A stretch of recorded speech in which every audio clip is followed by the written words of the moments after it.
Buenas tardes, excelentísimo señor don Fernando García Vicente, Justicia de Aragón. Hoy estamos con la monquita. Ilustrísimo señor don Enrique Jiménez, director de Relaciones Institucionales y Desarrollo Estatutario, entre otras cosas. Señoras, señores, amigos todos, bienvenidos en esta tarde fría y donde hay muchísimos actos y lo difícil es pues, que venga mucho personal a acompañarnos. Hacer la presentación de don Fernando García Vicente, pues yo creo que es un poco ociosa porque es una persona que lo conoce todo el mundo, que tiene una carrera tanto docente como, como fiscal, que ha estado pues, en muchísimas provincias, pero lógicamente tenemos que hacer esto porque si no, alguno puede ser que no conozca. Don Fernando nació en Zaragoza, es actualmente Justicia de Aragón, doctor en Derecho por la Universidad de Zaragoza, ejerció de fiscal en Navarra, Teruel, Zaragoza, Gerona, La Rioja y finalmente en Huesca, que era el fiscal jefe.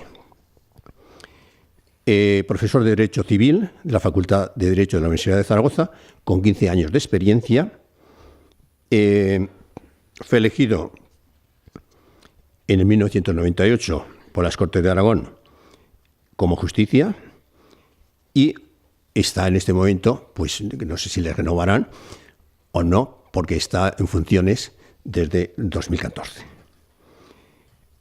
Tiene muchísimas condecoraciones, vocal de la Comisión Aragonesa de Derecho Civil, miembro de la Academia Aragonesa de Legislación y Jurisprudencia y correspondiente de la Real Academia de Jurisprudencia y Legislación, miembro de la Real y Excelentísima Sociedad Económica y Aragonesa Amigos del País, consultor del Banco Mundial y colaborador de Organizaciones para la Seguridad y Cooperación de Europa, OSCE. Ha pronunciado multitud de conferencias sobre justicia, derechos humanos y el papel de los defensores. En muchos países, Estados Unidos, Portugal, Francia, Ecuador, Chile, Perú y Paraguay. Cadete de honor de la Academia General Militar, conferenciante pues, en muchos sitios que no vamos a citarlos porque son numerosos, y entre otras distinciones tiene la medalla de las Cortes de Aragón, la Cruz de Honor de San Raimundo de Peñaflor, y de primera clase, la medalla de plata de la Guardia Civil, la medalla del mérito al servicio de la abogacía del Consejo General de la Abogacía de España, la medalla de oro de la Facultad de Derecho de la Universidad de Zaragoza, la medalla de oro de la Universidad, y en fin. Y es tanto que, como dice don Fernando, que será mejor que dejemos, porque cualquiera lo puede consultar en Internet. Y sin más, simplemente decirles que aquel que quiera estar informado de los actos que hacemos, que nos deje su correo electrónico y el móvil por aquello del WhatsApp, y nosotros le enviaremos puntualmente cuando se hagan cosas del Club Aragón Siglo XXI.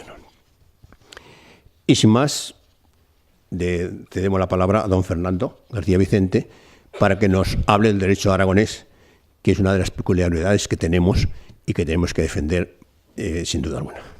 Gracias.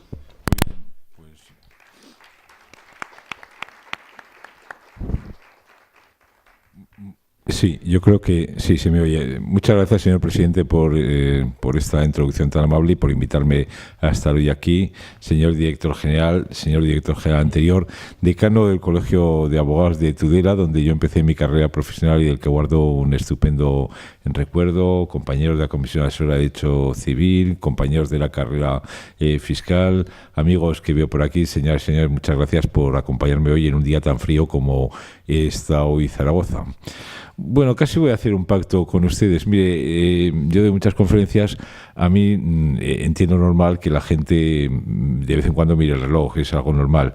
Bueno, si miran el reloj no pasa nada, o sea, no, lo veo normal. Hombre, si después de mirar el reloj hacen así, me empezaría a preocupar. Y si luego hacen así, a ver si se ha parado, quiere decir que tengo que acabar inmediatamente. Bueno, pues este es mi pacto con ustedes. Ha habido otros pactos entre la gente que daba conferencias que eran más violentos. No saben aquel que iba a una conferencia y cada vez que se le iba a todo el mundo, y entonces un día, bueno, decidió cortar por la tremenda aquello.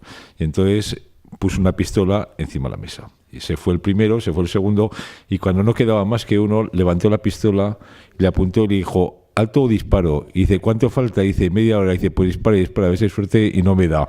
Bueno, pues voy a intentar hablar de derecho aragonés, pero de una manera agradable y de una manera divertida.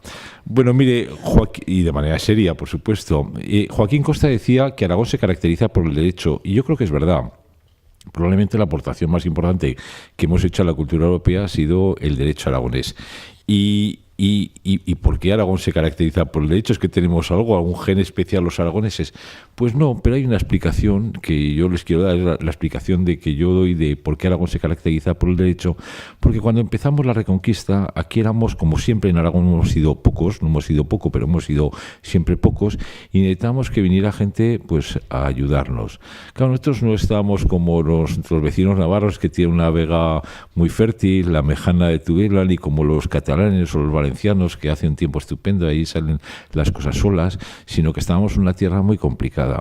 Entonces dijeron: ¿qué podemos ofrecer a alguien para que venga del otro lado? Entonces no había fronteras, del otro lado de los puertos, a ayudarlo.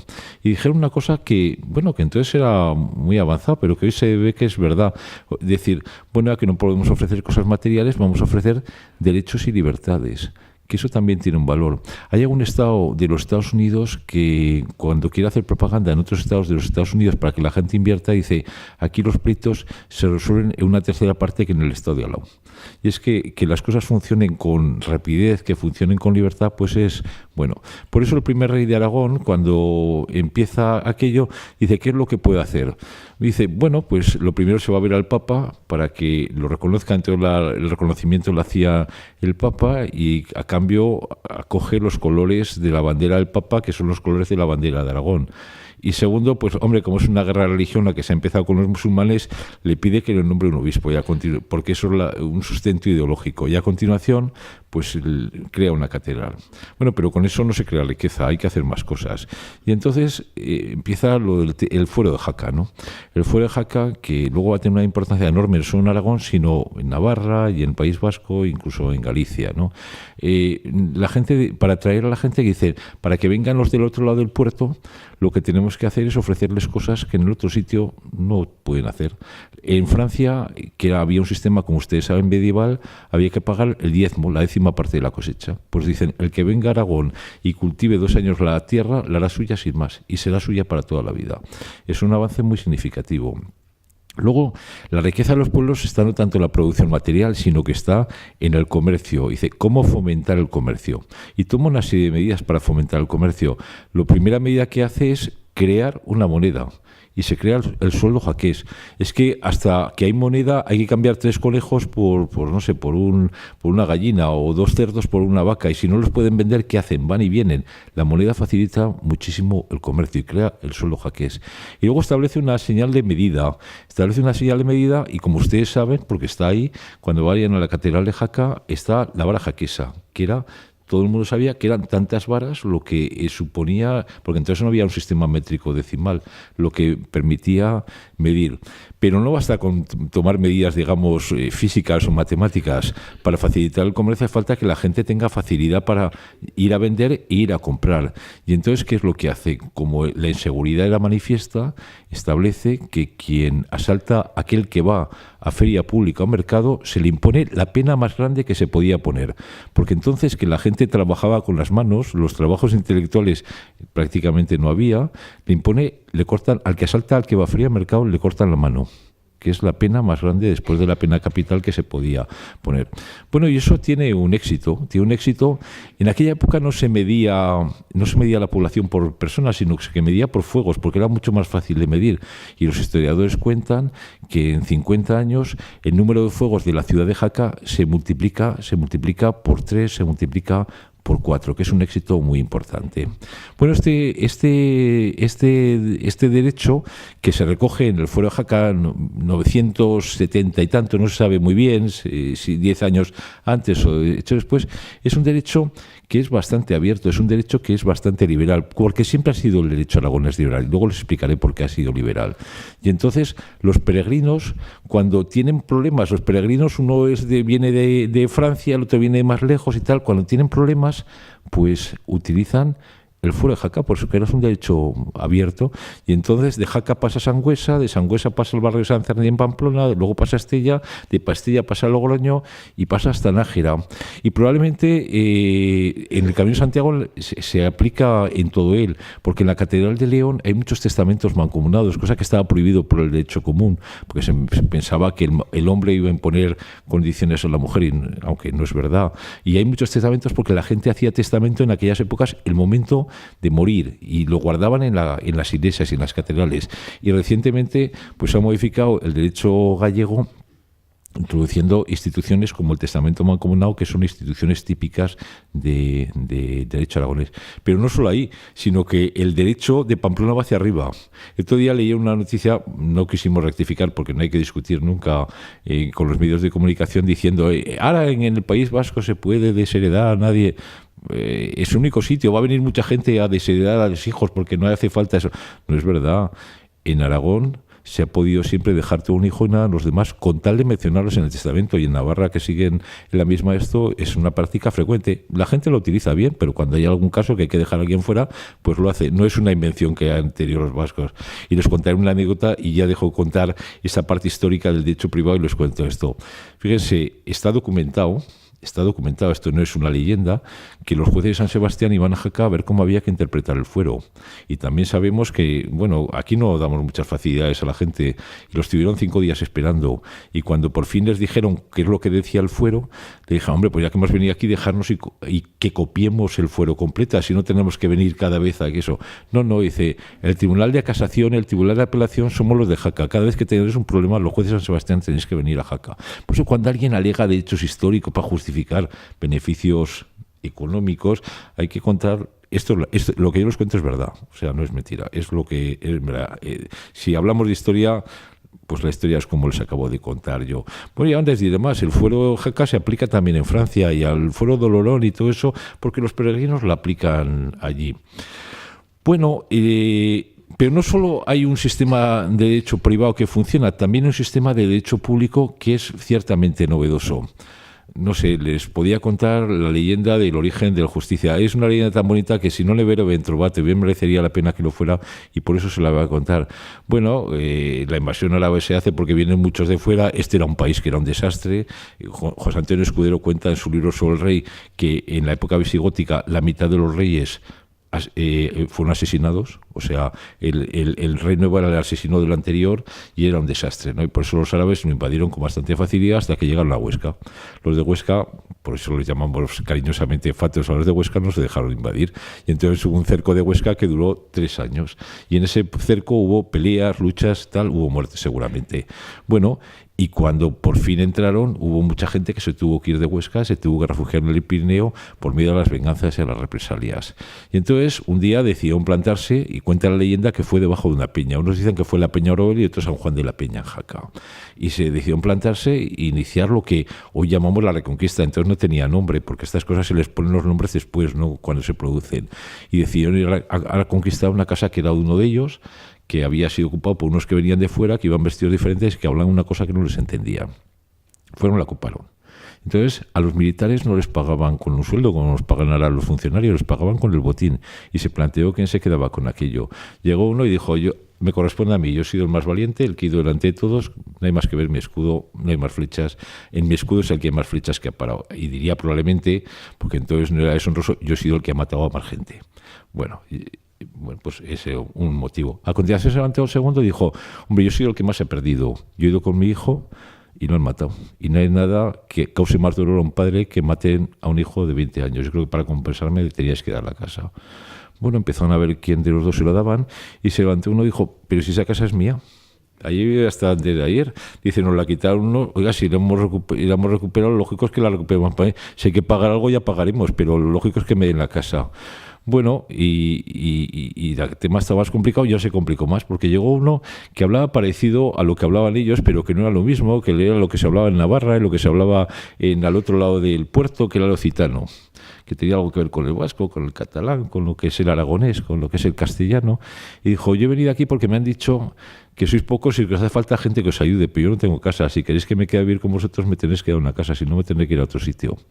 Bueno, entonces se plantearon cómo resolver ese conflicto. Entonces se levanta, dijeron, hay que resolverlo y rápidamente. Entonces, bueno, pues lo que hicieron es, dijeron, vamos a elegir una persona que resuelva ese conflicto. ¿Cómo tiene que ser esa persona? Se levantó el más bruto y dijo, yo propongo al más bruto de todos. Dice, al que es casi tan bruto como yo. Dice, porque que acierte no da lo mismo. Lo importante es que una vez que diga, esto es tuyo, tenga la fuerza suficiente para imponerlo. A continuación se levantó una chiquitilla y dijo, hay que elegir al más listo, que es capaz de conseguir lo mismo sin utilizar la fuerza, y tenemos que ahorrar la fuerza, porque la fuerza la tenemos que utilizar contra los de enfrente, no contra los de este lado. Y a continuación se levantó un tercero y hizo una propuesta que incluso ahora a ustedes les sorprenderá. Tenemos que elegir al que tenga el caballo que corra más. Bueno, ¿y qué pinta un caballo en todo esto? Dice, sí, porque habrá, cuando decida, le dará la razón a uno, se la quitará a otro, y a los que se lo quiten se enfadarán, y convendría que tuviera un caballo que corriera más que los demás para que pudiera salir pitando hasta que se les pase el enfado a los demás. Y al final decidieron que, que había que elegir al más justo, y desde entonces la leyenda cuenta que en Aragón hubo justicias antes que reyes y que leyes. Les voy a contar una anécdota. Un día estábamos todos los defensores del pueblo de España y hispanoamericanos con el rey, con Juan Carlos, y preguntó cuál era la institución más antigua, y le dijeron que era el Ombudsman sueco. Yo, cuando acabaron de explicarle aquello, levanté la mano y dije, señor, yo no estoy de acuerdo, la leyenda de Aragón cuenta que a sus antecesores, o sea, a los reyes de Aragón y a los míos, los eligieron el mismo día. No es verdad, y esto lo contaba en el Banco Mundial de Nueva York, no es verdad, porque la leyenda cuenta que a los míos, o sea, a los justicias, los eligieron antes que el rey. La leyenda cuenta que en Aragón hubo justicias antes que reyes y que leyes, pero no me pareció de buena educación ponerme delante del rey en su casa y delante de tanta gente. Entonces Enrique Mújica le dijo, bueno, pues ya sabe usted que hubo un antecesor suyo, Felipe II, que le cortó la cabeza a Juan de la Luz, el antecesor de este señor. Y yo, para rebajar un poco la tensión, le dije, no se preocupe, señor, porque han pasado 400 y pico años y las relaciones han mejorado mucho. Casi no se lo tenemos en consideración. Y entonces vino y me dio un abrazo. Bueno, pues una vez que eligieron al que resolvía el pleito, tenían que elegir al que mandaba, que era el rey, ¿no? Tenían que elegir al que mandaba, que era el rey. Bueno, y entonces en Aragón, que hemos sido siempre respetuosos con la ley, pero muy críticos con el poder, le dijo, oye, este va a tener mucho poder, había que pensar cómo limitamos el poder. Pero limitar el poder de una persona hay que hacerlo antes de que sea rey, porque al día siguiente ya no puede ser. Esto es como ustedes, algunos de ustedes son abogados, ustedes saben que cuando hay que pactar un régimen de separación, hay que pactarlo el día antes de casarse, porque el día siguiente ya hay uno de los dos que no quiere pactar, porque no le conviene para nada. Pues entonces los aragoneses dijeron, tenemos que hacer algo que antes de elegir al rey que limite su poder. Entonces, como la gente era muy religiosa, urgieron una estratagema. Dijeron, tenemos que hacerle jurar algo que limite su poder, porque el que incumplía un juramento pues iba al infierno para toda la eternidad. Y entonces se reunieron y sacaron esa fórmula mítica, según la cual todos los reyes de Aragón han jurado, que dice, no es que cada uno de nosotros somos igual que vos y todos juntos más que vos, te hacemos rey si cumplen nuestros fueros y los haces cumplir. Si no, no. Bueno, esta idea de que el que gobierna tiene que someterse al criterio de mayoría, eso dicho hace 10 siglos, era un avance impresionante. Y así se ha reconocido en toda Europa. Y les voy a hacer un breve apunte, no les voy a contar la historia de la justicia porque lo saben y además no tengo tiempo, y además querría contarles cosas del derecho también actual. Mire, en la Francogalia, que es la enciclopedia medieval francesa, 15 autores escriben sobre la justicia, 15 autores, que es importante. Spinoza, que es el pensador más importante que hay en un determinado momento, probablemente en la época moderna, como Maquiavelo son dos de los pensadores más importantes, escribe un libro y dedica 5 capítulos a los fueros de Aragón y a la institución de la justicia. Y les podía decir que Oliver Cromwell, cuando estableció la dictadura y tal en Inglaterra, después de matar al rey, pues tal, y tiene miedo a que después de reconquistar otra vez Escocia y Irlanda, le enseñan los fueros de Aragón y dicen, será el rey si cumples los fueros if not, si no, en recuerdo al viejo juramento de los fueros de Aragón. Y les cuento 2 anécdotas más. Si mañana el señor Obama escribiera un artículo en el New York Times sobre la justicia de Aragón, estaríamos encantados, ¿no? Diríamos que bien. Pues bueno, pues no sería el primer presidente de Estados Unidos que ha escrito sobre la justicia de Aragón. John Adams, que fue el segundo presidente de Estados Unidos, que fue embajador de Francia y que a través de Voltaire y todos estos conocía la figura de la justicia de Aragón, ya escribió en su día sobre la justicia de Aragón. Y lo decía en un sitio que había pasado un premio y tal, el presidente de la comunidad autónoma y decía, señor presidente, si mañana a usted le llamara también de nuevo Obama y le dijera... señor presidente de la Comunidad Autónoma de Aragón, mire, queremos hacer una enmienda a la Constitución americana porque sabemos que tiene usted una institución muy pequeñita, pero que defiende a los derechos de los ciudadanos y que ha sido un mito y un ejemplo en toda Europa. Dice, ¿nos podría decir cómo funciona? Tampoco sería la primera vez que esto pasa, porque cuando los padres de la Constitución americana se reúnen en Filadelfia, John Dickinson cita al único español que cita a la justicia como ejemplo de derechos y libertades. Y les podría contar más anécdotas si luego quieren se las cuento. Pero vamos a ir un poco al derecho, o vamos a volver al derecho aragonés, al derecho privado. El derecho aragonés se caracteriza porque es un derecho extraordinariamente flexible y que se adapta muy bien a la realidad. ¿Y por qué se adapta muy bien a la realidad? Pues mire, yo creo que en eso han tenido que ver también los justicias de Aragón. Vamos a ver, el justicia ha sido un juez no como los jueces, yo soy fiscal de aquí, que aplican la ley, sino que se ha parecido mucho más a un juez inglés. Bien, este país, y esto lo digo muchas veces, este país cuando hay un problema nos encanta buscar el culpable y no la solución. Y sin embargo, la mentalidad con la que en general actúan los jueces ingleses y actuó de alguna manera el justicia, que tenía mucha más libertad, era buscar soluciones y no conflictos. Eso le ha hecho crear una jurisprudencia que fuera resolviendo los problemas reales que la gente tenía, y que fuera recogiendo además lo que la gente hacía, lo que las costumbres. Eso lo hacía no solo en las sentencias, sino que de vez en cuando lo recopilaba en una cosa que se llamaban las observancias. Las observancias son como las costumbres del Reino de Aragón. Bueno, y ha habido distintas observancias, Jaime de Hospital, Lanzano, bueno, ha habido muchas de ellas. Tenían tal importancia las observancias que instituciones que son claves, por ejemplo, en la actualidad del derecho aragonés, no están recogidas en los fueros, están recogidas solamente en las observancias. Por ejemplo, el testamento mancomunado. Es una institución que se crean las observancias y no se crean los fueros. ¿Por qué? Porque veían que la gente iba a testar al mismo tiempo y decían, pues ¿qué hay de malo que detesten dos al mismo tiempo? Pues no hay nada, pues vamos a recogerlo. Llegó un momento que tenían tan importancia las observancias y la jurisprudencia del justicia que los fueros llegaron a decir que tan obligatorios eran los fueros como lo que decían las observancias. Y de ahí surge todo ese mito que recoge Joaquín Costa de que en Aragón la costumbre prevalece contra la ley. Porque Costa lo dice, yo no sé si la costumbre prevalece por la ley, pero sí que es cierto que la costumbre recogida a través de las observancias prevalece contra la ley. Bueno, y me voy a acercar al derecho actual para contarles un poco cómo está la situación. Lo primero que se plantearon ustedes es ¿quién es aragonés? Pues en Aragón es aragonés el hijo de aragoneses. Así de claro, como en todos los sitios. Como en Navarra es Navarro, el hijo de Navarro, como en el régimen de Castilla es el hijo. Es el jus sanguinis, el principio, el que determina esto. Esto no da mucha seguridad, porque saber si tu padre era eso lo puedes saber, pero tu padre dependerá de quién era su abuelo, y así sucesivamente. Eso, en fin, es un sistema que no es muy seguro.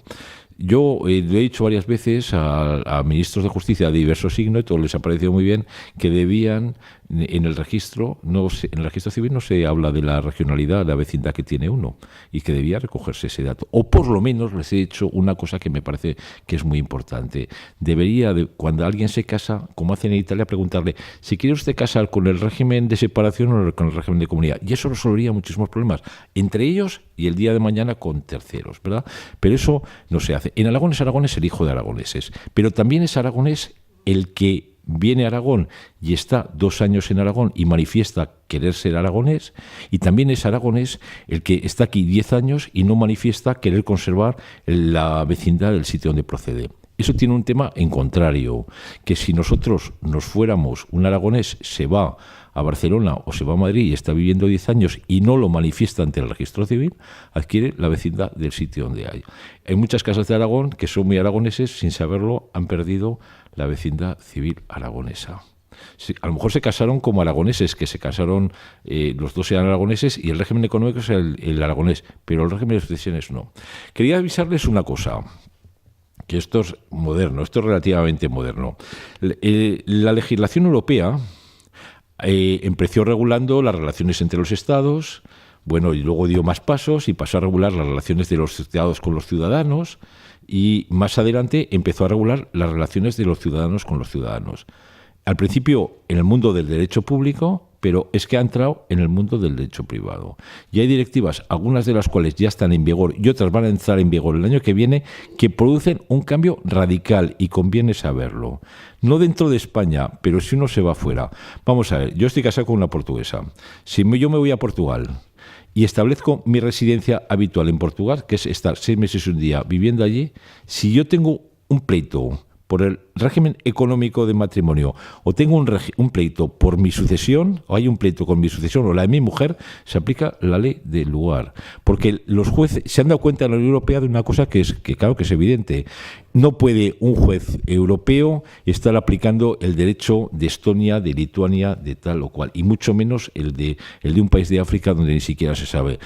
Conocer el derecho ya es muy complicado y ver cómo lo aplican los tribunales de cada sitio es muy complicado. Con lo cual, la tendencia es eso. Ojo que, por ejemplo, con el tema de Portugal, en Portugal tiene un régimen de sucesiones como el régimen común.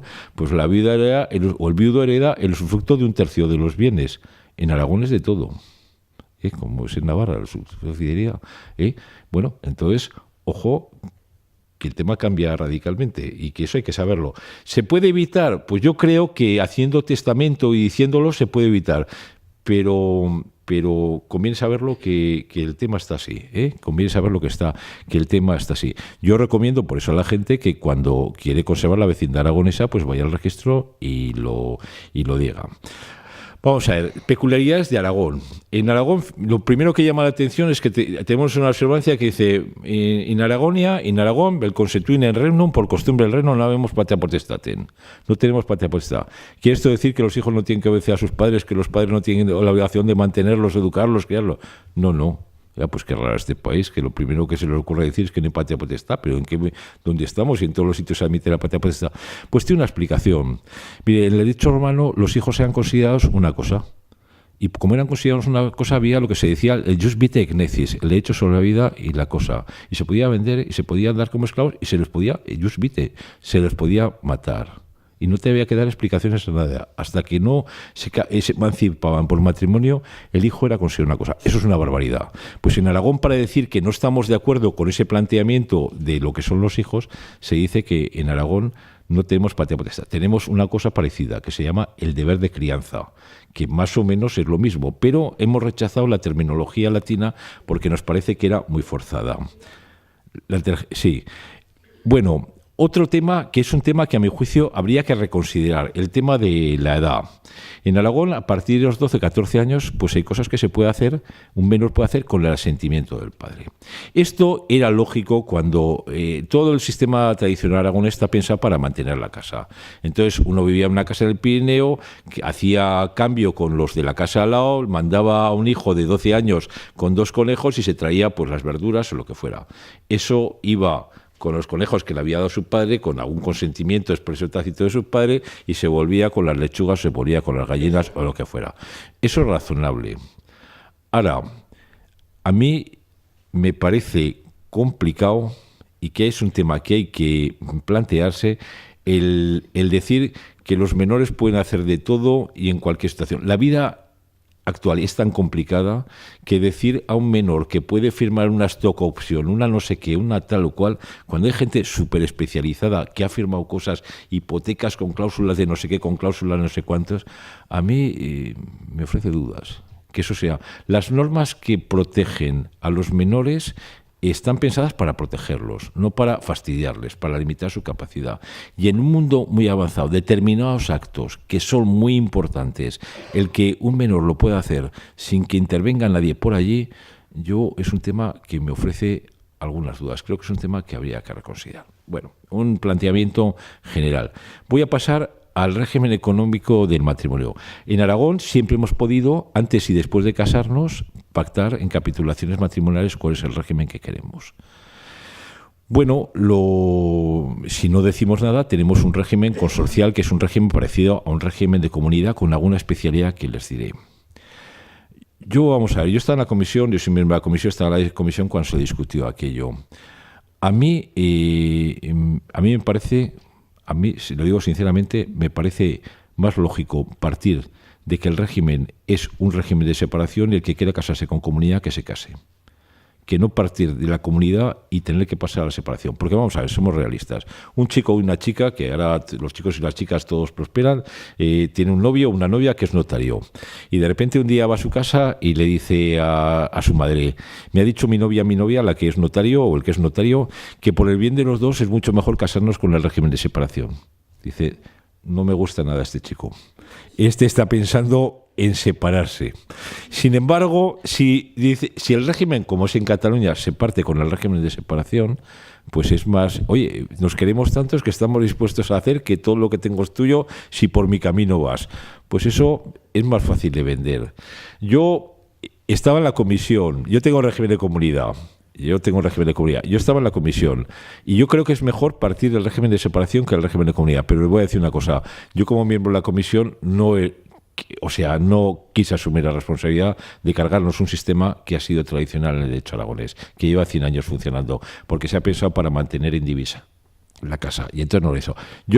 Un consejo que le doy, y que se lo doy a mis hijos y que se lo doy a cualquiera, vamos a ver, yo creo que hay que casarse con régimen de separación, pero hay que pactar una cosa. Primero, una renuncia al derecho expectante de viudedad, y segundo, pactar que se tiene un derecho expectante de viudedad. Porque si te va todo bien, el día que se muera unos dos, que el otro tenga el usufructo de todos los bienes, para que no se quede en la calle.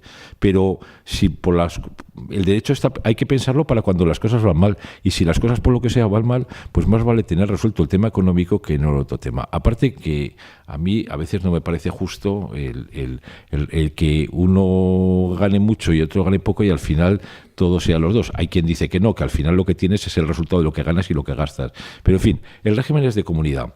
El régimen de comunidad quiere decir que todo, o sea, lo que uno tiene, lo digo a nivel para que todo el mundo lo sepa, lo que uno tiene antes de casarse es suyo y lo que uno hereda o recibe por vía de donación también es suyo. Pero lo que se hace común, lo que se adquiere con el trabajo de los dos o con el rendimiento que dan los frutos de uno de ellos, es de los dos. Así de sencillo, y si luego quieren alguien más, se lo puedo explicar. Hay un tema que hay una especialidad en el derecho aragonés que conviene que sepan por ustedes y por sus hijos, que se lo digan.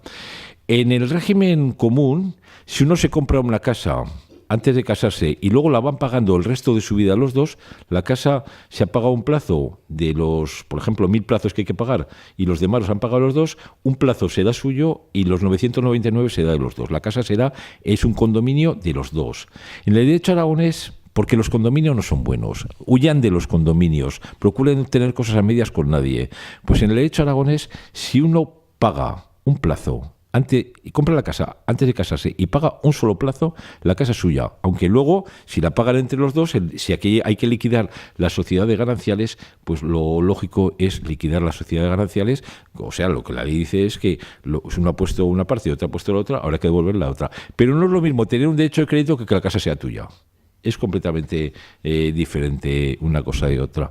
Bueno, a mí me parece que es algo que está bien.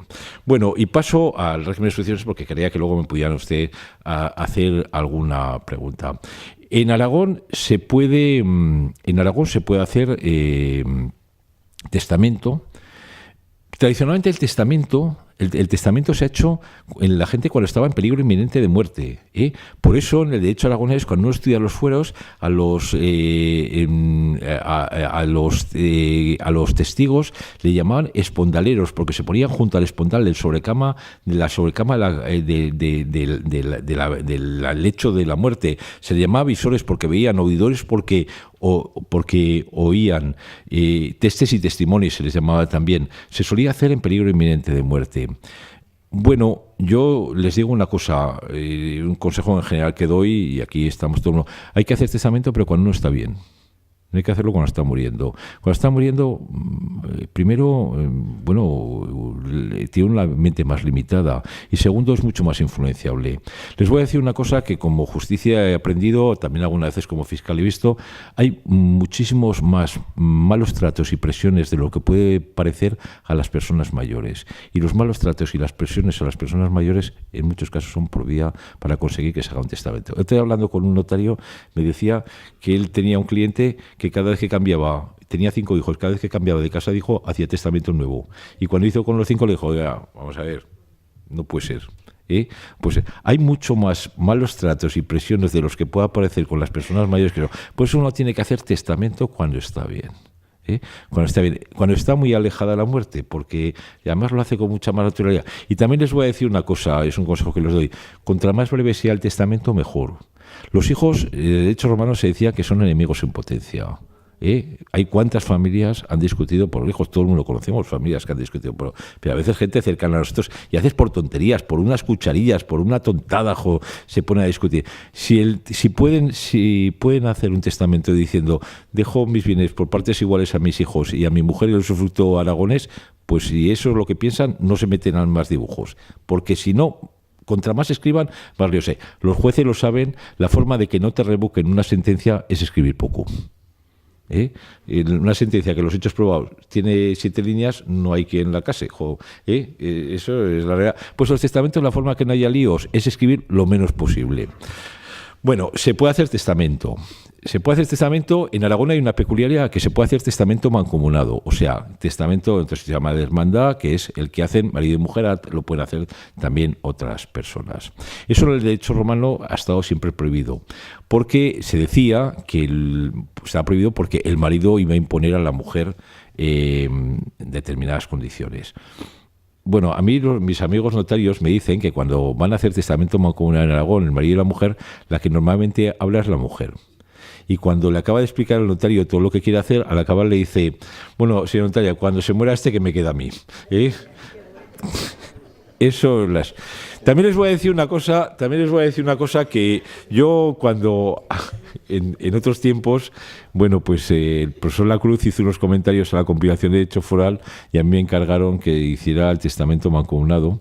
El comentario se escribí, no sé, 60, 400, 500 páginas de testamento, me pasé 8 años haciendo otras cosas, pero escribiendo sobre el testamento mancomunado. Mire, yo les digo una cosa. El testamento mancomunado, yo empecé cuando a estudiarlo diciendo, es un testamento que se basa en la confianza. Qué cosa más bonita, el marido y la mujer, que van a hacer testamento los dos juntos y tal.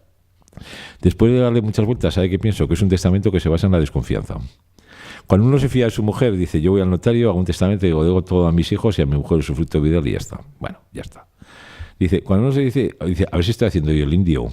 Le dejo todo a mi mujer o a mi marido y resulta que él no me está dejando a mí lo mío. Vamos a tener testamento los dos y vamos a ver qué pone este o qué pone esta. Y segundo, que esa es la clave del testamento mancomunado, si uno de los dos cambia, el notario le tiene que avisar. Por eso yo creo que es un testamento que sea. Yo dicho eso, no les recomiendo que hagan testamento mancomunado. Contra más sencillos sean las cosas, es preferible hacer testamento uno solo y ya está. Mi tío Pepe Lorente, que fue el que redactó la compilación y lo defendió y era abogado del Estado y... Por aquí hay algún abogado del Estado y sabía de derecho foral, yo creo que más eso, que no tenía hijos y no hizo testamento mancomunado. Y yo, que fui el que redactó en la compilación lo del testamento mancomunado, yo no podía hacer porque mi mujer es portuguesa, pero desde luego no lo haría.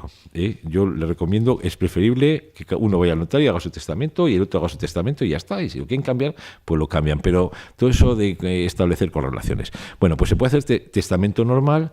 Testamento normal se puede cambiar en cualquier momento. Una de las cosas, unas pequeñas aportaciones que yo hice en la compilación, en la ley foral, es decir, que bueno, se puede cambiar en cualquier momento, pero que si uno se divorcia, pues hay que entender revocar el testamento que hizo. Y eso lo digo porque yo cuando preparaba opositores les ponía un caso práctico a los propositores de judicaturas que era un caso práctico de la jurisprudencia alemana. Un señor hizo un testamento diciendo, dispongo de todos mis bienes en favor de mi muy querida esposa. Cuando hizo el testamento estaba casado con María y cuando se casó y cuando se murió estaba casado con Pepa, quien hereda. Pues era la primera, María. Heredidad la primera porque el notario da cuenta de la capacidad en el momento del otorgamiento, no de lo que sobrevive más tarde. Bueno, y como eso puede ser injusto, pues para evitar eso, en la ley aragonesa, y yo creo que esos debían en otros sitios hacerlo, también hay una cláusula que dice que si uno se divorcia, en Alemania está reconocido, que si se divorcia, pues que automáticamente, a no ser que expresamente se diga lo contrario, las cláusulas que se establecen con respectivas entes en los dos, si disponen en favor de los hijos, no pasa nada, pues que eso desaparece. Y luego, antes, los testamentos, todo testamento revocaba el posterior perfecto. Eso la gente lo sabía. Cuando hablamos de las presiones que tiene la gente en los pueblos, cuando estaba la hija que vivía con el padre, oye, que me tienes que dejar todo a mí, que me tienes que dejar, si iba al notario, hacía testamento y le dejaba toda la hija con la que vivía. Y decía, deme una copia. Le daba la copia, la metía entre las camisas, la hija la miraba y ya decía, bueno, la felicidad, ya hemos conseguido quedarnos con el patrimonio de la familia. Lo que no sabía es que el padre se iba al día siguiente o al cabo de 15 días a Zaragoza, se iba al notario, hacía todo el testamento que dividía por partes iguales los bienes y decía, de este no me dé copia. El que valía es el segundo, el que vale es el segundo. Ahora, la ley aragonesa, y esto fue, eso tuve también interés, la ley aragonesa lo que establece ahora que pueden ser compatibles dos testamentos. O sea, se puede dejar, por ejemplo, tiene un piso uno en Zaragoza y lo deja a un hijo, y tiene otro piso en Tudela y se lo deja al otro hijo más tarde. Y como es compatible una cosa con la otra, pues no hay ningún problema para salvar la voluntad de la gente. Yo, insisto, les recomiendo que hagan testamento, que es bastante barato, cuando se está bien y no en peligro inminente de muerte, porque es mucho más conflictivo. Y bueno, y en Aragón se puede hacer también capitulaciones pactos sucesorios. Pactos sucesorios, que es, bueno, yo pacto contigo que tú me vas a mantener toda la vida, pero la casa va a ser tuya, pacto con un hijo o pacto con un ajeno. Eso es la hipoteca inversa, que ahora se está empezando a admitir, es una forma de pacto sucesorio.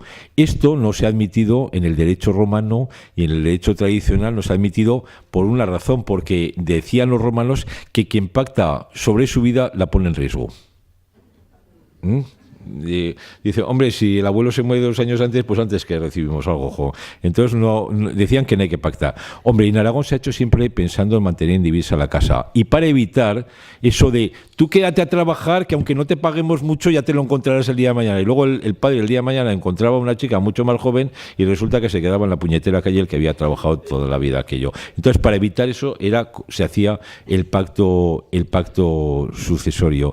Yo creo que es mejor mantener la libertad, y contra menos pactos se hagan, pues es mucho mejor. Lo de la casa, la idea del derecho aragonés tradicional, pues ha cambiado, aunque esto. Bueno, y dos características, y con esto ya acabo, peculiares del derecho aragonés. Una, en Aragón se puede dejar todo un hijo y nada a los demás. Hay una cuestión que es que hay que mencionarlo en el testamento, para que no haya preterición, para que no haya olvido. Antes se dejaba, en una fórmula de estilo, que se dejaba un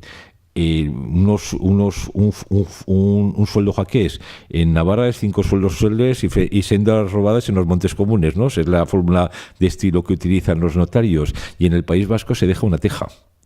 Para que quede constancia de que si alguien no le has dejado algo es porque no has querido dejarle algo, no porque se te ha olvidado o porque has hecho testamento con 40 años y luego te has casado con una chica joven y has vuelto a tener otro hijo, y ese, pues no, cuando hiciste testamento es que no existía, y eso, pues en Aragón se puede dejar todo un hijo a todos los demás.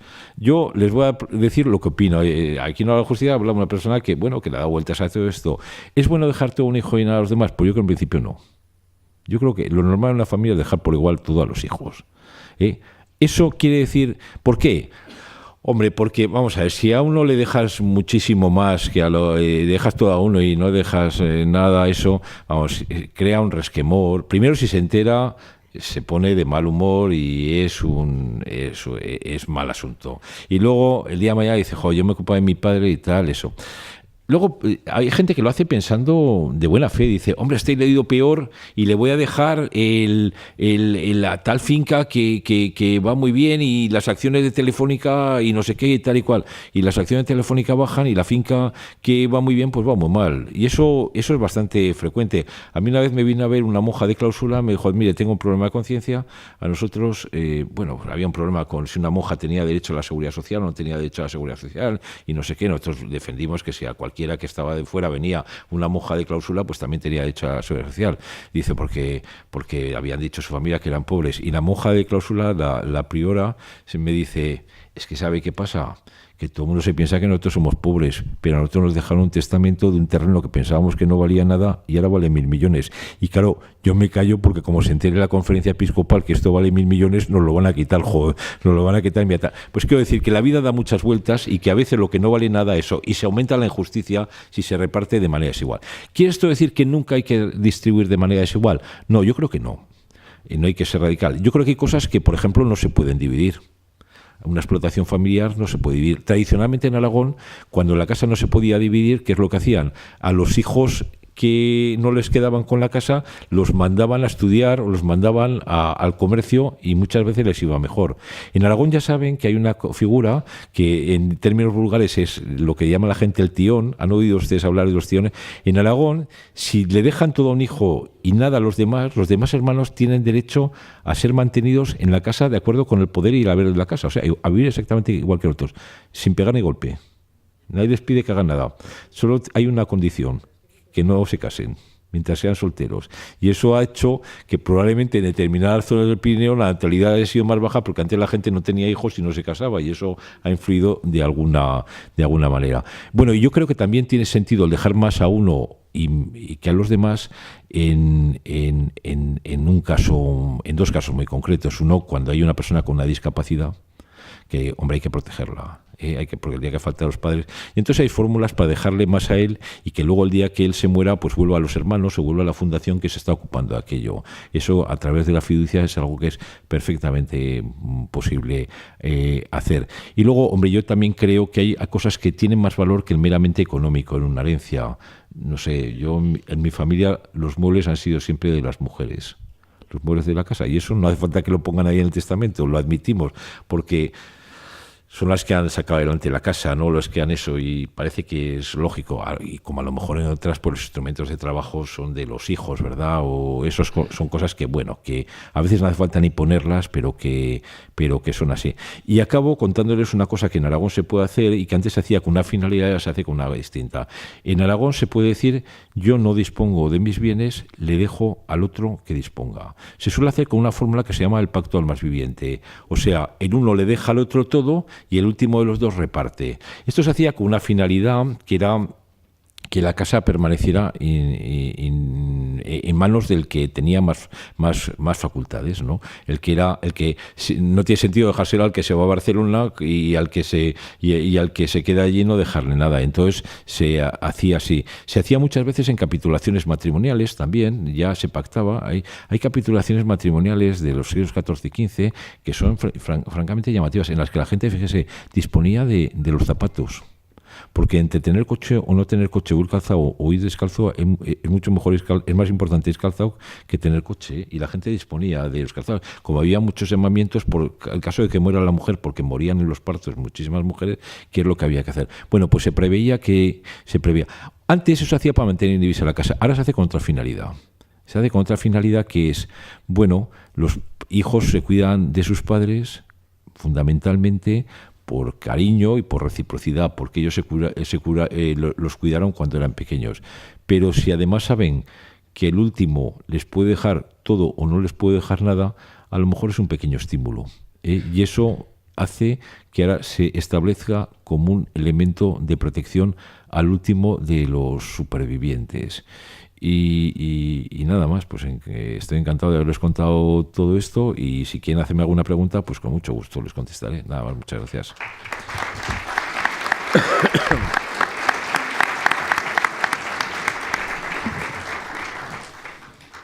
Ahora,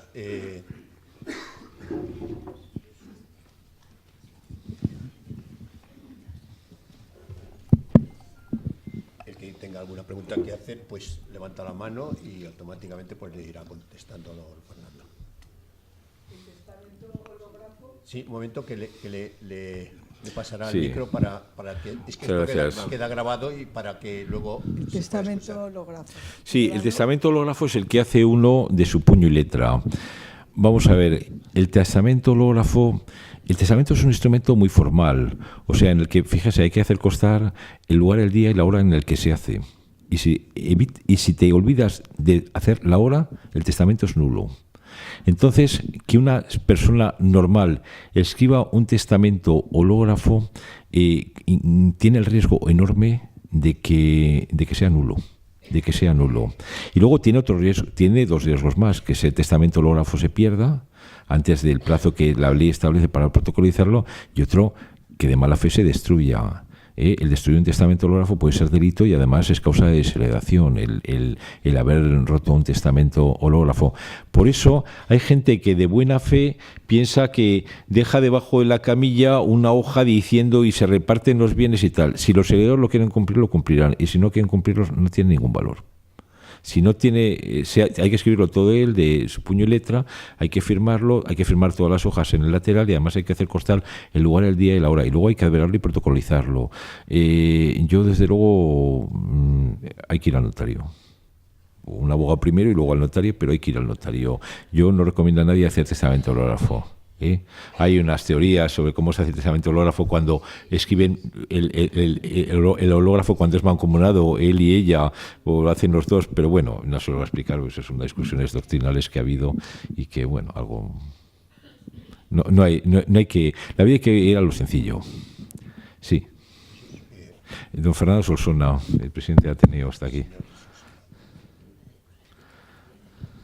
Muchas gracias primero por la intervención del Justicia de Aragón, que ha sido muy ilustrativa, aunque naturalmente por tantas cosas ha dicho que algunas han sido necesariamente a mucha velocidad y no hemos podido entender todo. Pero a mí me interesa ahora una cosa en concreto, sí. La voy a preguntar. Ha dicho que los muebles suelen ser de las mujeres. Los muebles. ¿Y la biblioteca? Pues yo creo que la tradición... Bueno, yo creo que... La biblioteca no son muebles. Yo creo que la tradición es que la biblioteca, si es una biblioteca científica y hay un hijo que sea abogado, pues que sea los hijos, ¿no? Y eso no, yo creo que no hay que ponerlo en el testamento, pero se entiende así. No hay que ponerlo en el testamento en todo caso porque si no hay que pagar impuestos por la biblioteca. Hay un tema en Aragón que no he querido tratar, que es el tema de la fiducia sucesoria. Hay una discusión doctrinal. Nosotros, cuando redactamos la ley, dijimos que a todos los efectos legales se entenderá adquirir la herencia en el momento de la adquisición definitiva y no en el primer llamamiento. Y que, por tanto, a todos los efectos legales es que hay que pagar el impuesto en la segunda transmisión, la transmisión de verdad definitiva. Eso nunca se ha admitido.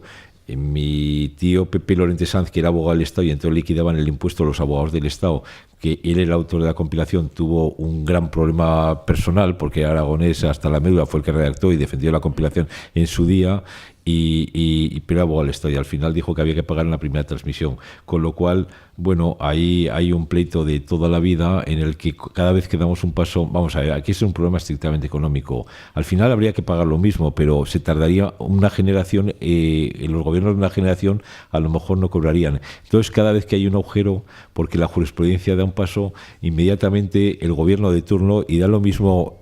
Y aquí hay representantes de varios gobiernos y con todos me ha tocado pelear en ese tema, pues cambian la ley para que haya que pagar. Yo creo que con lo que dice el Código Foral es a todos los efectos legales es en la segunda transmisión, pero es como decía Joaquín Costa, es la fatal realización del derecho la que se impone por encima de otras consideraciones más justas. La biblioteca, claro, depende de las costumbres, ¿no? Yo en mi familia, claro, también mi padre era viudo, los muebles de mi casa, pues lógicamente a mis hermanas. Yo en la biblioteca, que fue de una de mis hermanas, porque le gusta, es profesora, eso, yo le pedí que me dejara llevarme 2 libros y le voy a decir qué libros me llevé. Me llevé unos libros de Salvador de Panique que eran Conversaciones en Madrid, Conversaciones en Barcelona y 100 años de soledad. Me llevé esos 3 libros. Y 100 años de soledad, de García Márquez. Me llevé esos 3 libros.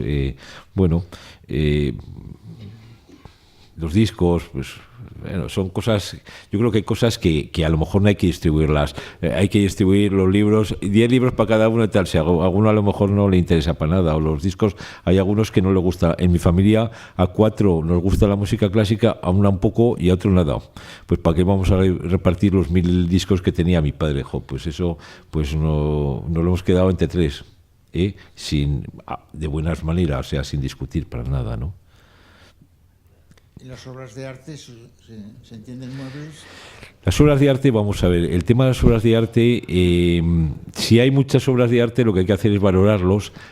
Hay en las herencias, ya sabe que hay una forma de evitar los pleitos, y aquí hay un prestigioso abogado. Cuando hay dos, eso lo aprendí yo en mi primer destino, en Navarra, alguien me lo enseñó. Cuando hay dos, la forma de resolver la valoración de los pleitos dice, tú pones el precio y yo elijo si te lo quedas tú o me lo quedo yo. Cuando hay tres ya es más complicado. Pero si hay un solo bien, bueno, a veces se dice, y este bien se deja al margen y se sorteará entre todos los hermanos. Bueno, eso, vamos a ver, miren, las herencias, y lo sabe usted perfectamente porque usted es una persona inteligente y además ha vivido mucho, que sabe que el planteamiento de las herencias es completamente distinto cuando los herederos tienen que vivir de la herencia o no tienen que vivir de la herencia. Si los herederos tienen todo resuelto, su vida bien, la discusión es mínima. Y luego, si los herederos no tienen que vivir del patrimonio que van a heredar, entonces el tema es mucho más complicado. Y luego otra segunda cosa que yo creo que hay que hacer, yo estoy hablando aquí un poco a nivel de divulgación, y yo creo que, bueno, yo cuento lo que hicimos nosotros cuando se murió mi padre. Bueno, en el comedor de casa de mi padre nos sentamos los 6 hermanos, sin familia política. Y en una hora lo teníamos resuelto. Yo creo que eso lo tienen que resolver los de casa. Y los de fuera, bueno, yo creo que contra menos se intervenga mejor, ¿no? Y además es que no hay que darles ni cancha, o sea, sinceramente. Dice, hemos decidido esto y ya está. Hay momentos en la vida que uno tiene que tomar sus decisiones y esa es una decisión que es razonable. Bueno, pero esto es mi opinión particular, bueno, de haber vivido ya algo y haber estado en muchas historias, Si hay alguna pregunta más, sí, por favor. Buenas tardes, gracias. Tengo un hijo de 16 años que en los próximos meses tiene que decidir si pertenecer a la vecindad aragonesa. Los padres, que tenemos la patria potestad, tanto yo como su padre, aunque estamos divorciados, pero no pertenecemos a la vecindad aragonesa. Sí. La pregunta en concreto es si mi hijo de 16 años lo puede decidir él solo. Sí. O los padres tenemos voz y voto en su decisión, lo tenemos que decidir nosotros por él, o no sé si me explico bien. No, a los 18 años sin ninguna duda lo puede decidir solo sin ningún tipo de problema. Sí, o sea, si espera 2 años no necesita que intervenga para nada. No, pero lo tenemos que hacer antes. Yo creo que sí, pero además la postura de los padres es si él quiere ser aragonés porque sea aragonés. O sea, es que eso, con independencia que la ley le permita o no a él, que habría que estudiarlo con un poco más de detenimiento. Oiga, ¿tú quieres ser aragonés? Pues bueno, pues muy bien, pues es aragonés. Pues, yo creo que uno tiene que ser el sitio donde vive. Tiene que ser un sitio antes la mujer seguía la vecindad del marido. Cuando se casaban en el régimen económico era siempre nada. Ahora hay la ley y eso es una de las cosas que había que cambiar y por eso he dicho que a la gente cuando se casa le debían de preguntar qué régimen económico quiere. La ley establece que el régimen económico es, si es los dos el mismo, el de los mismos. Y si no, en el primer lugar donde fijan la residencia, no en el lugar donde se casan. Pues si no sería casi siempre la mujer, sino en el lugar que se casan. Claro, en Cataluña es un régimen de separación y aquí es un régimen de comunidad y en Navarra también es un régimen de comunidad. El País Vasco en general, en Aragón, en España son de comunidad todos menos ahí. Bueno, entonces es el lugar donde fijan la residencia. Pero fíjese lo complicado que es esto. Plantea 2 problemas. La residencia, ¿dónde figura? ¿Cómo lo sabe un tercero que contrata con ellos? Si está contratando con régimen de separación, con régimen de comunidad. Y es importante porque la responsabilidad es de todo el patrimonio o solo la mitad del patrimonio. Y segundo, un aragonés y un navarro se casan y se van a vivir a Galicia. ¿El régimen económico tiene que ser Galicia? Pues no tiene nada que ver con Galicia, pero es que los han destinado porque son lo que sea, funcionarios o por los médicos y los han destinado ahí.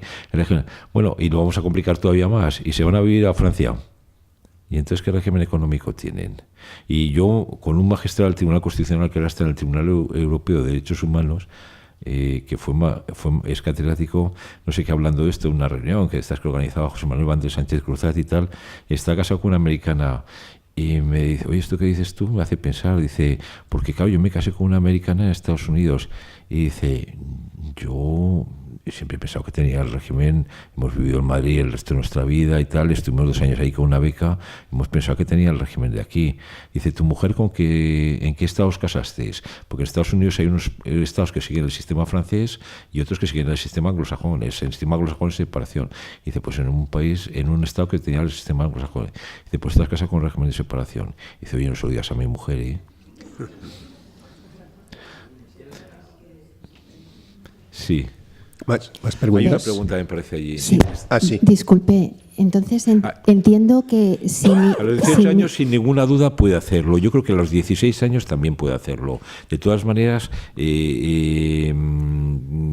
no quiero ser rotundo porque lo querría volver a estudiarse con más detenimiento, pero en todo caso le digo una cosa: si su hijo quiere ser aragonés, y con que el padre o la madre diga que quiere ser aragonés, con que uno de los dos lo diga, es suficiente. Y yo creo que, vamos, pues si quiere ser aragonés, pues déjele que sea aragonés, ¿no?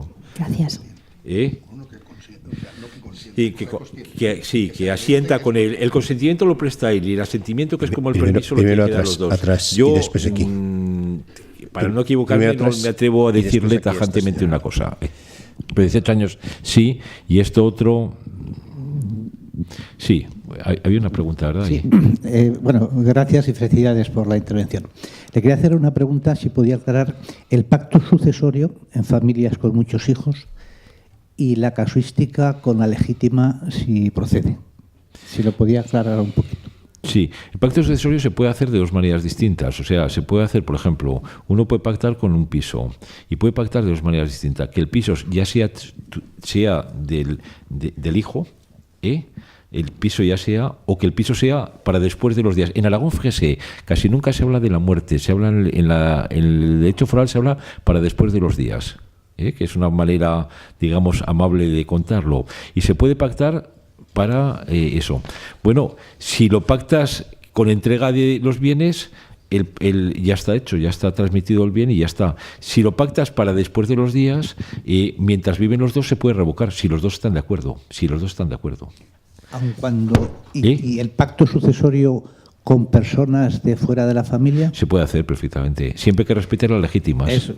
La legítima en Aragón, que no lo he dicho, los hijos tienen la legítima de la mitad de los bienes. Antes era de 2/3 partes y lo redujimos a la mitad. Yo digo una cosa, y aquí está el director general de Relaciones Institucionales. Yo, si una cosa modificaría del régimen aragonés, es reducir más las legítimas. Vamos a ver, yo entiendo, eso es un tema que lo discutimos y lo bajamos. Yo entiendo, vamos a ver, que cuando uno hereda de su familia un patrimonio, unas fincas o no sé qué, puede o no tener la obligación moral de transmitirla a sus hijos. Pero lo que uno se ha ganado con su esfuerzo, porque el día antes de morir se puede hacer con él lo que quiera, el día después de morirse no puede hacer eso. En Navarra puede hacer lo que quiera, ojo. Y la gente normalmente actúa bien, porque la gente no es loca, o sea, su hijo lo quiere y lo hace normalmente. Pero si por el motivo que sea no es así, pues ¿qué pasa? Pues yo es un tema que, si me dijeran qué es lo que primero cambiaría del régimen actual, es reducir de la mitad o quitarla o reducirla más. Yo creo que ya menos de la mitad no se puede. Yo a lo mejor lo quitaría. Claro, es una concepción distinta, pero es que el matrimonio también es que todo está cambiando. Vamos a ver, yo en plan de broma digo una cosa que es broma, pero que en el fondo es verdad. Cuando hablamos del matrimonio, la separación o los divorcios, la mitad de la gente se divorcia y se separa. Es que antes la gente se casaba a los 18 años y se moría a los 30. Y 12 años se pasan de cualquier manera. El problema es 50. ¿No? Claro, es broma, pero algo de verdad es, ¿no? Hay una señora que pregunta, hay 2 señoras que quieren preguntar algo. Sí.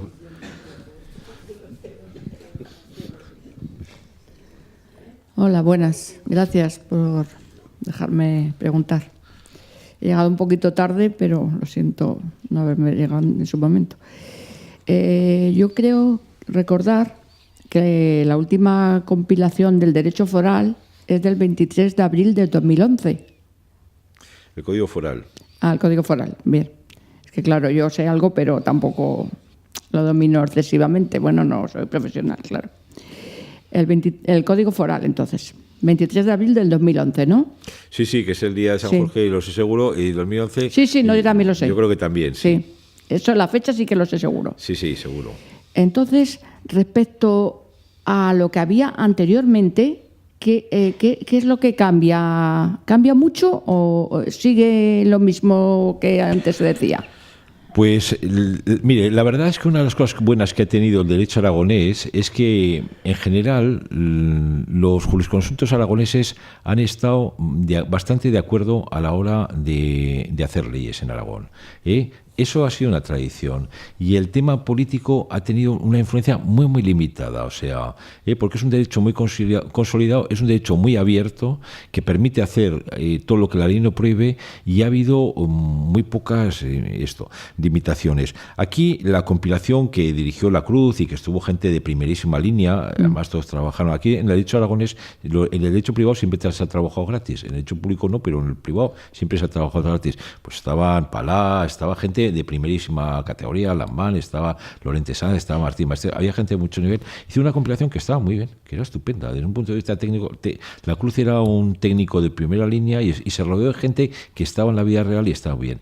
Entonces, la compilación, las leyes posteriores no han supuesto un vuelco general. Hubo una discusión, yo se lo puedo contar porque estaba en esa comisión, una discusión al principio de cómo debía ser la legislación aragonesa. Y hubo algunos que pretendían hacer una ley de sucesiones. Empezamos por la ley de sucesiones porque hubo una sentencia del Tribunal Superior de Justicia de Aragón, que yo en la primera fase soy muy crítico con él, muy crítico, extraordinariamente crítico. Primero rechazó su competencia y luego dijo una cosa que hacía nulos todos los testamentos que se habían hecho durante mucho tiempo, que era que si no se nombraba a los hijos, como se ha entendido siempre, además de en la parte dispositiva diciendo que no les dejabas nada, que era anulada la disposición del testamento. Y eso es una barbaridad.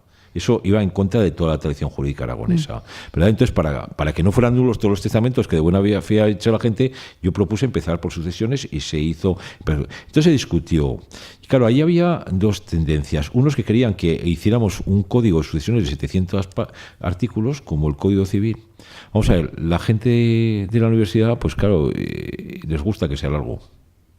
Y otros que estábamos más en el mundo real, que yo decía, vamos a ver, primero lo estamos haciendo una gente que estamos trabajando en otras cosas. Yo venía de Huesca a las 5 de la tarde, me encerraba ya hasta las 8 de la tarde con el señor Torrente, que era abogado, y con otros allí, con otros que estábamos notarios y tal. Vamos a ver, para hacer esos 700 artículos, o lo hacemos mal o copiamos de otro sitio, y para copiar que no tiene ningún sentido. Entonces llegamos a un acuerdo en hacer una cosa más reducida, de 240, a lo mejor se podía haber hecho algo. Luego, en las sucesivas modificaciones que se hizo la compilación, pues a mi juicio en algunas ha sido un poco demasiado extensa, se podía haber recortado un poco más, pero no ha supuesto un cambio de planteamiento radical. Ha habido algunos problemas, y ahora lo puedo contar porque ha pasado ya tiempo, que se ha evitado el problema. En un momento determinado, el tema de si un menor podía decidir a los 14 años, a los 13, el aborto, parece que se admitía. A mí me parece un tema muy delicado. Y yo, que soy miembro de esa comisión, pero que desde que soy justicia no he ido precisamente para poder opinar desde fuera como justicia, que creo que tengo más peso que es uno de los 10 miembros de la comisión, llamé al representante del PSOE, del PP, uno por uno, todos. Eso dije, mira, esto no se puede meter de tapadillo con 6 palabras. Es un tema que tiene la suficiente complejidad para no meterlo así. Yo creo que lo mejor es sacarlo. Y se pusieron de acuerdo los grandes partidos, hubo alguno que no, y se pusieron de acuerdo y desapareció. A mí me parece que es positivo porque en el derecho aragonés en general ha habido un amplio acuerdo a la hora de regular las cosas. En cosas muy concretas, por ejemplo, se suprimió el testamento ante capellán. Bueno, vamos a ver, yo voté en contra de la supresión del testamento ante capellán. El testamento ante capellán es verdad que era una cosa que tenía sentido en su día porque no daba tiempo al notario a llegar a hacer un testamento en peligro inminente de muerte, porque de un valle a otro es que no le daba tiempo, y entonces siempre había un párroco y hacía testamento ante párroco y tal. Bueno, era una cosa, era muy bonita la liberación porque se hacía en la puerta de la iglesia, iba al juzgado y tal y cual. Planteaba problemas porque el párroco no había hecho testamento nunca. Yo me encontré, siendo fiscal, un testamento hecho ante capellán en el que el testamento estaba hecho a las 8 de la tarde y la certificación de fallecimiento estaba hecha a las 8 de la mañana. Bueno, y me llegó como fiscal y vamos a ver, estas cosas, los asuntos hay que estudiarlos de manera individualizadamente. Y dije, ¿qué es lo que ha pasado aquí? Pues ha pasado, ¿qué es lo que hay? Tenía 3 hijos, les ha dejado los 3 hijos a la mujer. ¿Hay algún problema? Hablé con todos los hijos, con eso, con tal y tal. No, pues hombre, pues que para hacerles un favor, el párroco les hizo el testamento después de muerto, ¿no? Porque lo llamaron y no dio tiempo y tal. ¿Eso quiere decir que había que condenarlo penalmente? Pues no había que condenarlo penalmente. O sea, en la vida yo creo que hay que... estamos para resolver problemas, no para generar los problemas. Bueno, pues lo quitaron. ¿Se podía haber mantenido? Sí, porque el que quiera hacer el testamento ante el párroco que lo haga y que no lo quiera que no lo haga. Pero vamos, tampoco es un tema que cambie el sentido de la compilación, porque se puede hacer testamento. Eso ahora la gente el notario en media hora llega, No ha cambiado mucho con lo que había anteriormente. Se ha ampliado algunas cosas, sobre todo se ha ampliado todo el tema del régimen de bienes y se ha ampliado el régimen de los menores y todo eso se ha ampliado bastante. Uh-huh. Yo creo, por lo que ha dicho usted, me parece también que, vamos a ver, el Código de Derecho Foral, ¿no? Era para mantener lo que es los bienes de la casa, ¿no? Para que no se salieran del dominio de la familia. Para no dividir la casa, porque eso, si la casa se divide, sí, no puede acabar viviendo allí de aquello nadie. Eso es. Pero vamos a ver, como ahora la vida ha cambiado tanto, que ahora resulta que, por ejemplo, en el caso que le voy a explicar, pues un señor que ya está divorciado se casa con una señora extranjera y entonces resulta que por el Código de Derecho Foral aragonés tiene derecho al usufructo de los bienes de este señor. ¿No es así? Así es.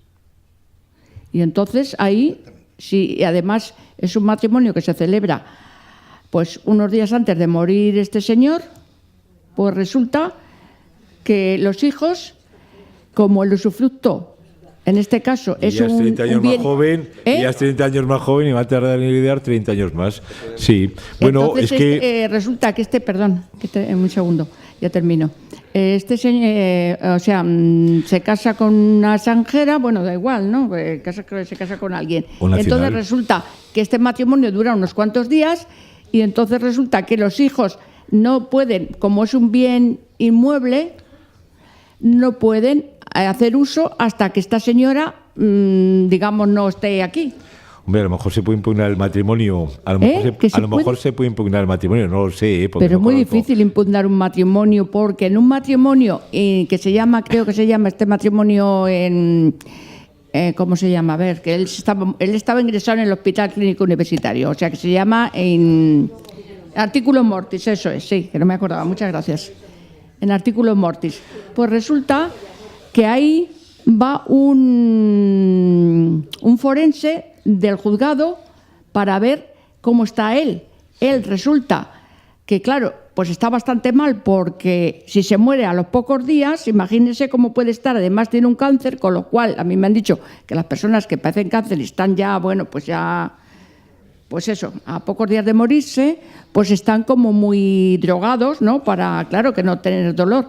Pero si va un forense ahí y dice que sí, pues a ver cómo se Antes la finalidad eso. del matrimonio era procreación y educación a los hijos. Uno está a 24 horas de morirse y con cáncer, pues ese fin eso. Pero como eso ha desaparecido... No eran 24 horas, pero eran 12 días Eso ha desaparecido antes. al fin del matrimonio. De todas maneras, mira, hay un problema que también debatimos en la compilación y yo mi postura la tengo clara.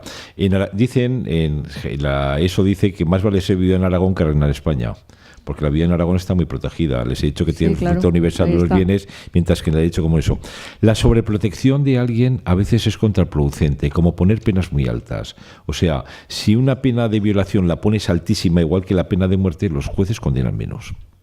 Esa es la realidad, esa es la vida, porque es la vida. Entonces, yo mientras estuve allí dije, bueno, no vamos a quitar los derechos de la viuda, porque no los vamos a quitar la viuda o el viudo, pero la viuda en general, porque es la que esto. Pero yo sí que tengo en claro, no haremos nada que aumente los derechos del viudo o la viuda. El problema de proteger excesivamente a una persona es que a veces queriéndole proteger le perjudicas. Por ejemplo, si hay un patrimonio y todos los rendimientos de ese patrimonio van a ser de la viuda, resulta que si se muere, o sea, que los hijos, si no no van a sacar nada, no pueden dedicar tiempo a ese patrimonio, con lo cual lo tienen que alquilar. Y si lo tienen que alquilar, pues en el momento que alquilas pierdes. Ese es un problema, bueno, es una discusión tradicional del derecho, de que hay una serie de intereses en juego y a quién proteges más, a la viuda, eso. Yo creo, vamos a ver, que si te ha ido bien y has vivido con alguien toda la vida, el viudo tiene que tener alguna, no se puede quedar en la calle, porque al final lo que tienes es el resultado de lo que ganas y lo que gastas. Y si en general, puestos a gastar en el Corte Inglés se puede gastar muchísimo, o sea, eso. Entonces quiero decir que es que la vida hay cosas. Lo que yo quiero hacer ver es que para mí, yo de lo que he leído mucho, porque todo esto les afecta a mis hijos, esto de que esta señora se casara con su padre les afecta a mis hijos. Entonces, lógicamente, yo he leído mucho, entonces yo he sabido que era precisamente para lo que ha dicho usted, para que no se produjera una división en la familia, ¿no? Para que todo quedara en la familia. Y ahora resulta que viene una persona de fuera, está unos pocos días casada, ya es la viuda, y ya resulta que ya hasta que esta mujer o no se case, o se case, o se muera, o alguna de estas cosas, las causas que quitan el derecho al usufructo, pues resulta que va a estar con el usufructo por unos días de casada. Sí, ahora, entonces, en el fondo nadie tiene derecho a su padre, que nadie en el fondo tiene derecho a su padre. El padre tiene la obligación de educarle y darle una carrera y tal, y una vez que eso, pues a partir de ahí puede hacer con lo suyo lo que quiera. Sí, pero es que depende a qué edad se muera, pues no han terminado sus estudios ni nada, en fin. Que yo lo que no entiendo es que yo creo viniendo que del derecho no foral debemos de personalizar esto. Ya lo entiendo, pero viniendo del derecho foral aragonés, ¿cómo es posible que una cosa que intentaban que fuera para proteger la familia y todo lo de la familia, luego resulta que pues como ahora la vida ha cambiado tanto, pues resulta que la protegida al final sea una persona que se ha casado unos pocos días antes? Entonces, habría que tener más datos para poder opinar con más fundamento, y como no lo tenemos, vamos a plantear ahora. Pero ¿Hay alguna otra pregunta? ¿Hay alguna otra pregunta más? Sí. Bueno, gracias. Muchas gracias. Nada. Buenas tardes. Mire, yo quisiera preguntarle lo siguiente. En la fiducia aragonesa, la viuda o el viudo tienen... Sí, ponérselo más cerca. ¿Así? Sí. La viuda o el viudo tienen las facultades que le otorga la compilación, el derecho foral aragonés, respecto de todos los bienes que componen esa fiducia. Ahora, la pregunta concreta es la siguiente. ¿Se extiende a todos los bienes la obligación que tiene de consentir, por ejemplo, la salida de un bien inmueble, uno de los legitimarios? ¿Se extiende a todos los bienes o solamente a los inmuebles?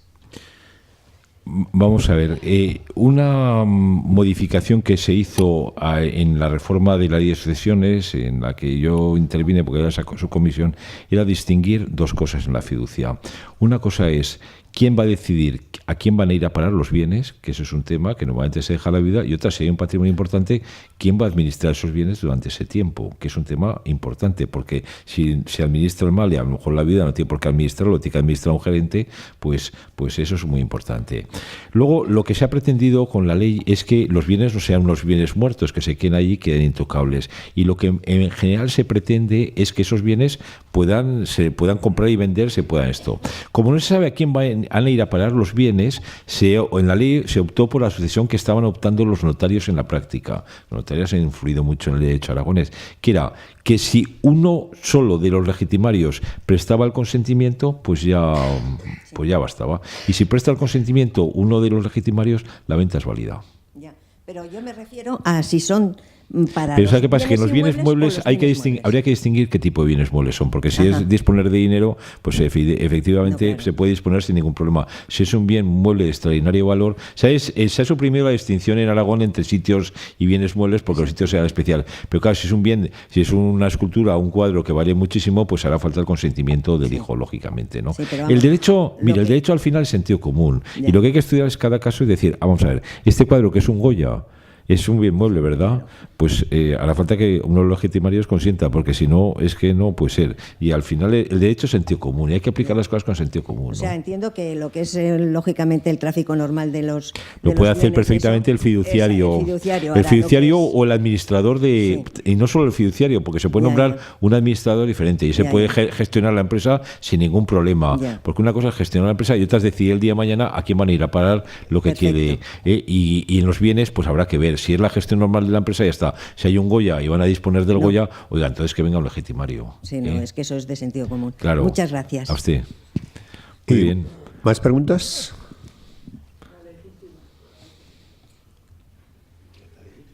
Sí, aquí hay una pregunta, y yo creo que con esto ya, porque si no la gente, por respeto a los que están aquí y tienen que volver a su casa. Bueno, así.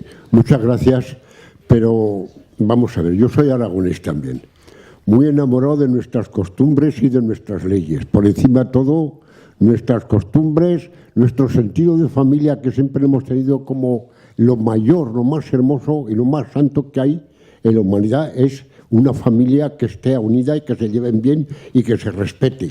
No solamente entre ellos, sino que sea respetada hasta por la política, ¿eh?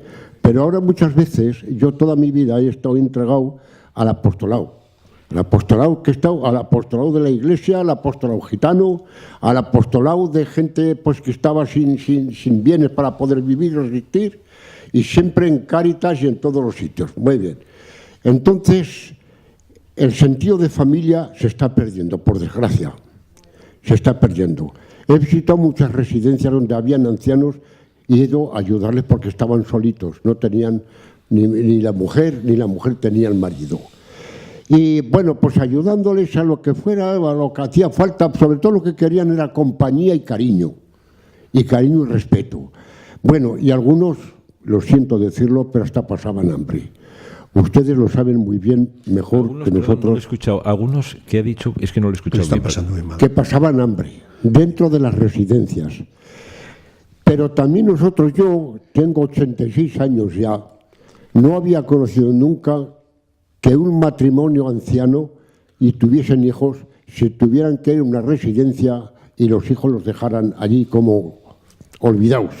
Ya, nunca lo había visto yo. Siempre veía que los padres estaban con los hijos y si habían 4 o 5 hijos, pues se iba unos años con uno, otros años con otro, pero estaban con sus hijos, con lo que más habían amado en la vida y por los que habían dado toda su vida al servicio de sus hijos. Y después los nietos querían más a los nietos que a los hijos y los hijos querían a los abuelos con delirio. Eso a mí me llenaba de fe, de ilusión, de sentido aragonés y de sentido cristiano. Pero por desgracia también he visto tantas malas cosas que ya he dicho, para mí, nunca he dado un mal consejo a nadie. Me decían, oye, Pascual, ¿qué vamos a ver con este? Que tiene 5 hijos y se tiene que ir a una residencia. Y nosotros por la prensa y además personalmente hemos visto también residencias que han sido castigadas por el gobierno, por los tribunales, por el maltrato que han tenido algunos ancianos. Lo hemos visto perfectamente. Bueno, dice, pero que no se hacen caso de lo... Aquí estamos solicos y solicos, nadie viene a vernos ni nada. ¿Qué hacemos? Tenemos 2 pisos y ahí están arrendados y que todos los hijos van a tener que luchar por los hijos. Dice, y vamos a hacer una cosa, ¿qué te parece, Pascual? Que hemos sido muy amigos. Mira, como no nos hay nuevo ni vienen a vernos, ¿cómo lo repartimos a mí? ¿Qué me decís, hijo mío? Allí tribunal. Vosotros veréis lo que hacéis, son vuestros hijos, por encima de todo son vuestros hijos y hay que quererlos. Dice, no, Pascual, hemos pensado mi mujer y yo en vender los pisos y gastárnoslos nosotros. Y la residencia que nos está tratando bien, ayudar a la residencia. Pero si tenéis un hijo que lo necesita, aunque no hayáis recibido muchas visitas de él, pues ayudarle, por favor. Hay que ayudarles. Yo coincido con usted en que, y lo he dicho muchas veces, nosotros hicimos un informe sobre personas mayores, hemos hecho sobre residencias, hemos visto 500 y pico residencias y seguimos viendo, ya sean 600, y hemos estudiado y todas las semanas va alguien a ver una residencia hace 18 años. Conocemos el tema de la residencia. Yo, vamos a ver, creo que existe una obligación moral por parte de los hijos de cuidar a sus padres como ellos los cuidaron cuando eran pequeños, y eso es una obligación moral. Y no se puede decirle al Estado que en cuanto una persona es mayor, el que se tiene que hacer cargo de aquello es el Estado. El tema de las residencias, ¿cuándo verdaderamente tiene que haber residencias? Pues tiene que haber residencias para dos tipos distintos de personas. Primero, las que ya no se pueden valer solas por sí mismos, porque hay gente que no se puede valer sola por sí mismo, y entonces necesitan el apoyo de gente profesional que les ayude. A veces lo que hay que hacer es facilitar que la mujer o el marido vayan a la residencia, estén viviendo en el mismo cuarto, pero ellos solos ya no, por la edad ya no lo pueden hacerlo y tal. Y luego hay gente también que es que está sola y no tiene a nadie más, y esos casos, pues claro, pues el Estado se tiene que hacer cargo. Pero yo coincido con usted que hay una obligación moral por parte de los hijos de ocuparse de los padres, y que la obligación del Estado es una obligación subsidiaria y que solo tiene que cumplirse en el caso que no hay. Y bueno, pero eso es un problema al margen del derecho a la vejez. Yo este caso, Excelencia, lo vi por una tía mía carnal, y eso me dolió en el alma, porque a pesar de que no nos guste cosas negativas que vemos, ¿me entiende? Pero lo que no puede ser un hombre, una persona que se dedique, que tenga su fe. Lo que hace más vulnerable a las personas, ¿sabe qué es? El aislamiento, lo que hace más vulnerable a las personas. Nosotros hicimos un estudio en que, fíjese, estudiamos, por ejemplo, en Zaragoza hay 4.000 personas que viven en unas casas donde no hay ascensor y no pueden subir y bajar. Esas personas son aisladas, y nosotros le sugerimos hace ya bastantes años al Ayuntamiento de Zaragoza, y nos hizo caso, que había semáforos que las personas mayores les da tiempo a cruzarlos, y por eso han puesto numericos, porque es verdad que si una persona no puede cruzar al otro lado de la acera, está incomunicado con el resto de la ciudad. Y el año que 16 mujeres se cayeron en los autobuses con los frenazos que daban, y eso, pues hombre, pues claro, pues habrá que hacer que se cumpla el respeto al sitio de las personas mayores, y bueno, y hay que decir que tienen eso. Lo que hace más vulnerable a la gente es el aislamiento. Y por eso en las personas mayores hay que procurar que no estén aisladas. Sí, por eso, y por eso da pena cuando los hijos no los atienden. Y no quiero ser largo, corto enseguida, ¿no? Sí, no sé si hay una última pregunta por allá para esa señora. Que le dije, dice, mira, a mí, aunque fuera a dormir en un sillón, me dijo mi tía, que tenía ya 88 años, tenía ya.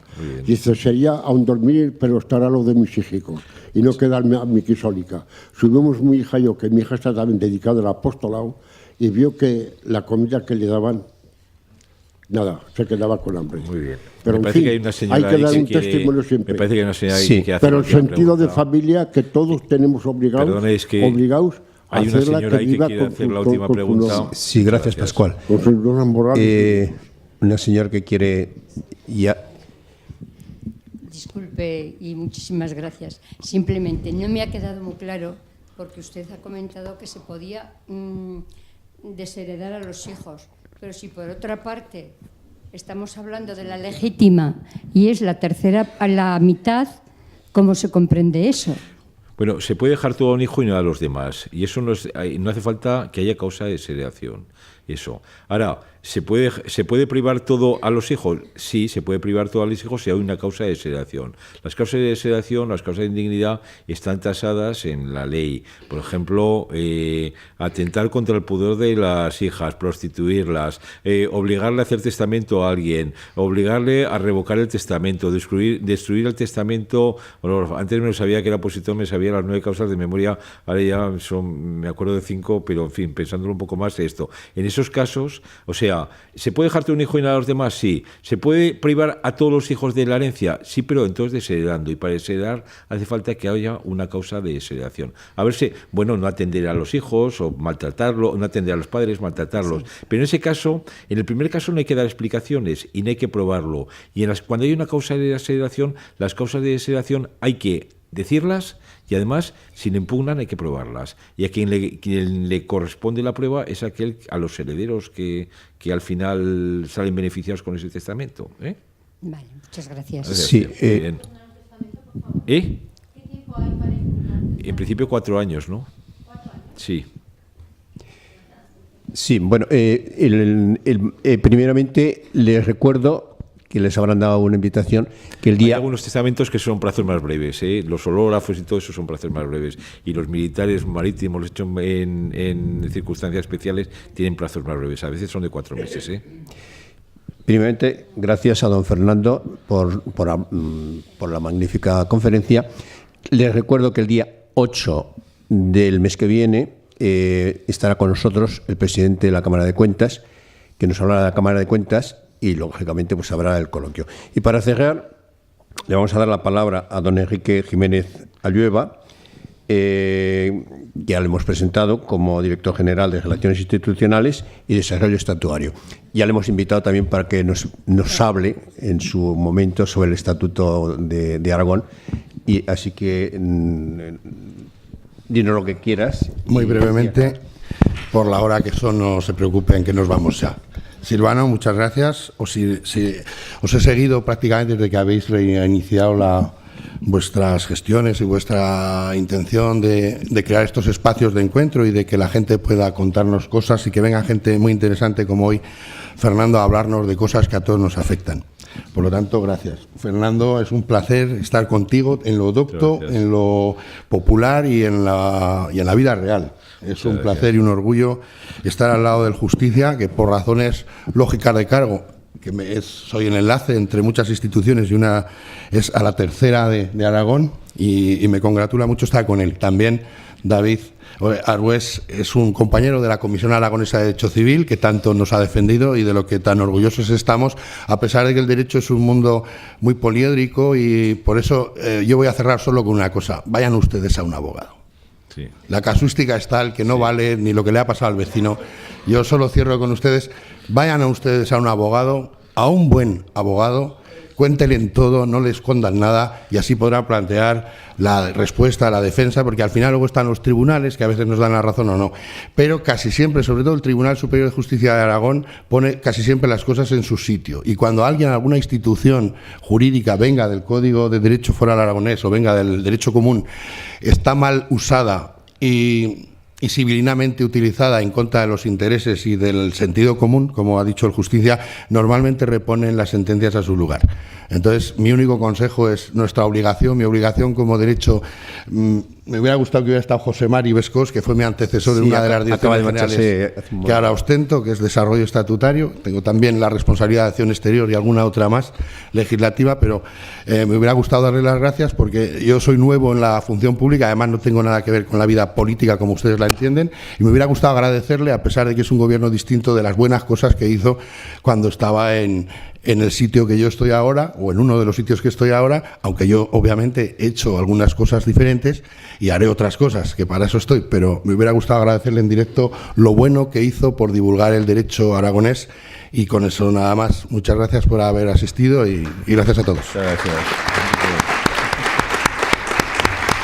Muchas gracias.